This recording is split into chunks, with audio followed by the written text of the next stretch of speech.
జనవరి 25 ఏకాదశి శనివారం నువ్వులతో ఇలా చేస్తే అఖండ ధనలాభం. ఈ నెల జనవరి 25వ తేదీన శనివారం నాడు షట్టిల ఏకాదశి వచ్చింది. శనివారంతో కలిసొచ్చే ఏకాదశి చాలా పవిత్రమైనది. ఈ ఏకాదశి రోజున వెంకటేశ్వర స్వామిని పూజిస్తే మీ జీవితంలో ఉన్న కష్టాలన్నీ తొలగిపోయి మీ ఇంటికి విపరీతమైన ధనలాభం కలుగుతుంది. ముఖ్యంగా ఈ ఏకాదశి రోజున నువ్వులను ఉపయోగించాలి ఎలా వేద పండితులు చెబుతున్నారు. నువ్వులను ఎలా ఉపయోగించాలి అనే విషయాలు ఈ వీడియోలో తెలుసుకుందాం. జనవరి 25 శనివారం నాడు షట్టిల ఏకాదశి వచ్చింది. ఈ రోజున చేసే విష్ణు పూజలకు కోటి జన్మల పుణ్య ఫలితాన్ని పొందవచ్చు. కాబట్టి శనివారంతో కలిసొచ్చిన ఏకాదశి నాడు తప్పకుండా వెంకటేశ్వర స్వామిని పూజించాలి. ఈ రోజున పూజ చేసే ఆడవారు తలస్నానం చేసి ఇల్లంతా పసుపు నీళ్లు చల్లుకొని ఇంట్లో వెంకటేశ్వర స్వామికి పూజ చేయాలి. ఈ ఏకాదశి రోజున స్నానం చేసేటప్పుడు నీటిలో కొన్ని నువ్వులు వేసుకొని స్నానం చేయాలి. షట్టిల ఏకాదశి రోజున ఇలా స్నానం చేస్తే జన్మ దరిద్రాలన్నీ తొలగిపోతాయి. ఎలాంటి ఆటంకాలు రాకుండా ఉంటాయి. వెంకటేశ్వర స్వామికి అత్యంత ప్రీతికరమైన వాటిలో తులసి దళాలు ఒకటి కాబట్టి ఈ రోజున వెంకటేశ్వర స్వామి పటం ముందు తులసి దళాలను పెట్టి స్వామి వారికి దీపారాధన చేయండి. ఈ రోజున నువ్వుల నూనెతోని దీపారాధన చేయాలి. పూజలో ఒక పిండి దీపాన్ని వెలిగిస్తే ఇంకా మంచిది.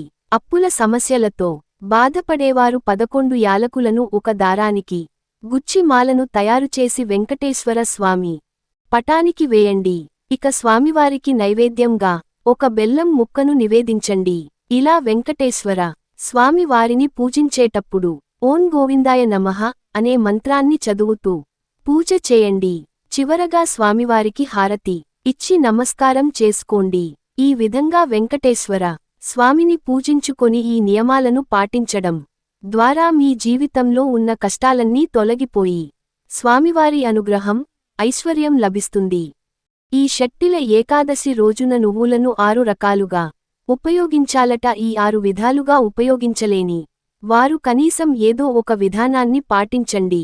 ముందుగా నీళ్లలో కొన్ని నువ్వులను కలిపి స్నానం చేయాలి. అలాగే శరీరానికి నువ్వుల నూనె రాసుకోవాలి. ఇలా స్నానం చేసిన కొన్ని నువ్వులను తిన్నా కొన్ని నువ్వులను నీటిలో వేసుకొని తాగాలి. నువ్వులతో చేసిన ఆహార పదార్థాలను తినాలి. ఈ ఏకాదశి రోజున నువ్వులను ఖచ్చితంగా తినండి. జాతక దోషాలన్నీ తొలగిపోయి అపారమైన సంపద మీ ఇంటికి కలిసొస్తుంది. అలాగే ఈ ఏకాదశి రోజున సాయంత్రం సమయంలో తప్పకుండా తులసిని పూజించాలి.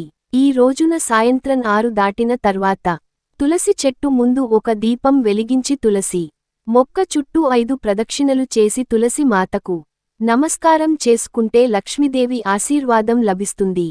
అలాగే ఈ రోజున సాయంత్రం ఇంటి గుమ్మం ముందు 2 దీపాలు వెలిగించండి. ఏ ఇంటి ముందైతే 2 దీపాలు వెలుగుతూ ఉంటాయో అలాంటి ఇళ్లలోకి లక్ష్మీదేవి అడుగుపెడుతుంది. ఈ ఏకాదశి రోజున నువ్వులను దానం చేస్తే చాలా మంచిది. ఎవరికైనా పేదవారికి నువ్వులను దానం చేస్తే మనం తెలియక చేసిన పాపాలన్నీ తొలగిపోయి స్వర్గానికి చేరుతామని విశ్వాసం. ఈ ఏకాదశి రోజున 2 రావి ఆకులను తీసుకొని వాటికి కుంకుమ పెట్టి మీ పూజాగదిలో పెట్టుకోండి. ముక్కోటి దేవతల ఆశీర్వాదం మీ ఇంటిపై ఉంటుంది. ఏకాదశి రోజున తులసిదళాలను కోయకూడదు. కాబట్టి పూజలో ఉపయోగించే తులసిదళాలను ముందు రోజే సిద్ధం చేసుకోవాలి. ఈ రోజున తలకి నూనె రాయకూడదు. ఈ రోజున తలకు నూనె రాసుకుంటే ఆయుష్షు తగ్గిపోతుందని అంటారు. మీ ఇంట్లో ఆదాయానికి మించిన ఖర్చులు ఉంటే ఈ రోజున మీ ఇంటి గుమ్మానికి నిమ్మకాయలు కట్టుకోండి. డబ్బు సమస్యలు తొలగిపోతాయి.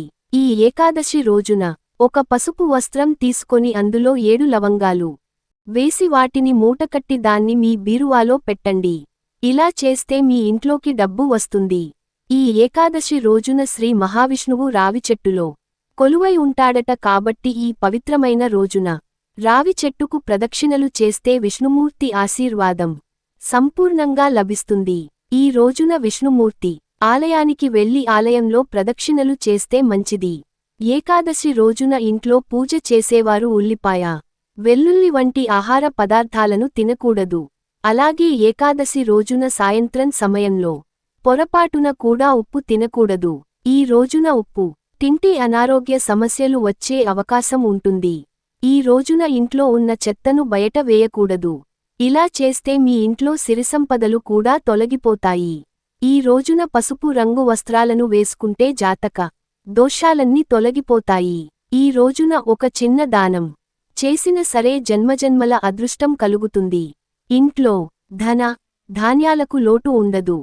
ముఖ్యంగా ఏకాదశి రోజున ఓం వాసుదేవాయ నమః అనే మంత్రాన్ని 108 సార్లు జపించండి. విష్ణుదేవుని ఆశీర్వాదం లభిస్తుంది. అలాగే ఈ రోజున కృష్ణుడికి తామరపూలను సమర్పిస్తే సంతాన ప్రాప్తి కలుగుతుంది. ఈ వీడియో నచ్చితే లైక్ చేసి షేర్ చేయండి. జై శ్రీరామ్ అని